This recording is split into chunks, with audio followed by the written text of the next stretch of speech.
Hello नमस्कार। आज आपण बनवणार आहोत मस्त झटपट आंबट गोड चवीची अशी चटपटीत आळूची वडी। आळू वडीचे 1-2 व्हिडिओ मी लॉंग व्हिडिओ पोस्ट केलेले आहेत ऑलरेडी। आता आपण हे बघूयात आंबट गोड चवीची आळू वडी कशी बनवायची। त्यासाठी मी चिंच आणि गूळ भिजत घातलेलं आहे आणि 1 वाटी बेसन घेतलेलं आहे। आपलं घरचं बेसन जे तुम्ही चाळून घेऊ शकता। आणि त्यात मी कुरकुरीतपणासाठी 2 चमचे कॉर्नफ्लोअर घालते। तुम्ही तांदळाचं पीठ असेल तेही घातलं तरीही चालेल। त्यात मी आता आपले घरगुती मसाले घालते, एकदम बेसिक की धणे जिरे पूड घातलेली आहे, ओवा क्रश करून घातलेला आहे, चवीनुसार मीठ घातलेलं आहे आणि लाल तिखट घातलेलं आहे। ह्या वडीमध्ये आपण कुठेही लसूण किंवा हिरवी मिरची नाही वापरलेली, म्हणून तर ही झटपट आहे। आळूवडी करायची म्हटलं की आपल्याला पूर्वतयारी करावी लागते, हिरवी मिरची लसूण त्याचा ठेचा बनवणे, पण ही अशी सुद्धा खूप छान होते। हा कोळ असा छान चिंच हाताने दाबून घट्ट कोळ घालून घ्यायचा। चिंच नक्की धुवून घ्या कोळ करताना, म्हणजे काडी कचरा आहे तो निघून जातो। ह्यात आता कोळ घालून हळद घातलेली आहे, चवीनुसार मीठ आहे आणि थोडासा किंचित सोडा आहे आणि पिठाची कन्सिस्टन्सी तुम्ही बघू शकता। अशा प्रकारे फ्लो ठेवायचा आहे पिठाचा, जास्त घट्टही नाही आणि पातळसुद्धा नाही।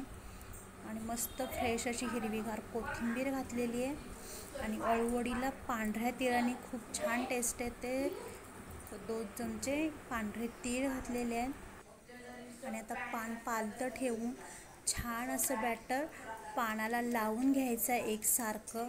एकदम जाड नाही लावायचं, पातळ पसरवून घ्यायचं आहे सर्व पानभर आणि पातळच पीठ करायचं आहे, कुठेही जास्त घट्ट पीठ नाही करायचं, नाहीतर वडी आपली कोरडी होते, कोरडी होण्याची शक्यता असते। म्हणून पीठ हे असं पातळ ठेवायचं। तुम्ही नक्की या पद्धतीने आंबट गोड चवीची आळूवडी नक्की ट्राय करा। आता तीळ घातले की ते आतमध्येच जातात, म्हणून असे मी पिठावर सुद्धा तीळ घालून घेते आणि असे एकावर एक पान आपल्याला हवे तेवढे ठेवून आपण छान असा रोल करून घेऊ शकतो आळूवडीचा।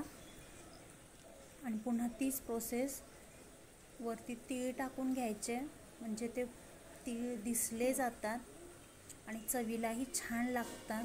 तिळाची टेस्ट नक्की आळूवडीत टेस्ट देते। आणि छान असा रोल बाइंड करायचा, कुठेही हलका फुलका रोल नाही करायचा, टाईट रोल करून घ्यायचा।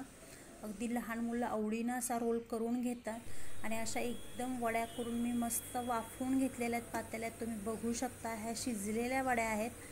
तर वड्या शिजलेल्या कशा बघायच्या, तर पानांचा कलर आहे तो थोडा काळपट होतो आणि बरोबर मध्ये असा चाकू लावून बघायचा की पीठ नाही आलं, म्हणजे आपल्या वड्या छान शिजल्या। आणि वड्या ह्या नेहमी थंड झाल्यावर कट करायच्या। वड्यांसोबत मी मस्त चहाही उकळत ठेवलेला आहे, संध्याकाळची वेळ आहे।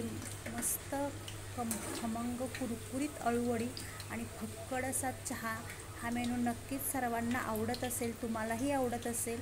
बघा मस्त अशा कुरकुरीत आळूवड्या झालेल्या आहेत। ह्या सुटलेल्या आळूवड्या अजूनच कुरकुरीत लागतात, आम्हाला हे खूप आवडतात। तुम्हाला माझा व्हिडिओ कसा वाटला मला नक्की कमेंट्समध्ये सांगा आणि माझ्या पद्धतीने नक्की आळूवडी ट्राय करा। व्हिडिओ आवडला तर व्हिडिओला नक्की लाईक करा। Thank you for watching.